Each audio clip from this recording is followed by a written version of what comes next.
ನಾನು ಒಂದು ಮದುವೆಗೆ ಹೋಗಿದ್ದೆ. ಇಬ್ಬರು ಆಂಟಿ ಫುಲ್ ಲಾಸ್ಟ್ ರೋಲ್ ಕುತ್ಕೊಂಡಿದ್ರು.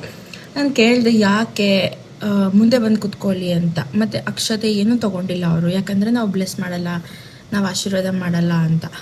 ಎಷ್ಟೇ ಹೇಳಿದ್ರು ಅವರು ಇಲ್ಲ ಇಲ್ಲ ಬೇಡ ಅಂತ ಅಂದರು. ಯಾಕೆ ಅಂತ ಕೇಳಿದ್ರೆ ನನ್ನ ಹಸ್ಬೆಂಡ್ ಇಲ್ಲ, ತೀರ್ಕೊಂಬಿಟ್ಟಿದ್ದಾರೆ, ಅದಕ್ಕೆ ನಾವು ಇಂಥದ್ದೆಲ್ಲ ಬ್ಲೆಸ್ ಮಾಡೋಂಗಿಲ್ಲ ಅಂತ ಹೇಳಿದ್ರು. ಸೀರಿಯಸ್ಲಿ ಅದೇ ಜಾಗದಲ್ಲಿ ಗಂಡು ಮಕ್ಕಳು ಇದ್ದು ಅವ್ರ ಹೆಂಡತಿ ತೀರ್ಕೊಂಡಿದ್ರೆ ಇದೇ ಮಾಡ್ತಾ ಇದ್ರಾ? ಇಲ್ಲ ಅಲ್ವಾ?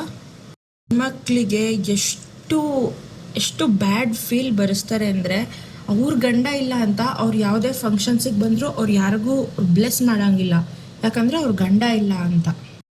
ಅಂದರೆ ಇವ್ರ ಐಡೆಂಟಿಟಿ ಅವ್ರ ಗಂಡ ಇದ್ದಾರೋ ಇಲ್ವೋ ಅನ್ನೋದ್ರ ಮೇಲೆ ಡಿಪೆಂಡ್ ಆಗಿರುತ್ತಾ? ಇವ್ರದ್ದು ಅಂತ ಏನೂ ಇರೋದೇ ಇಲ್ವಾ?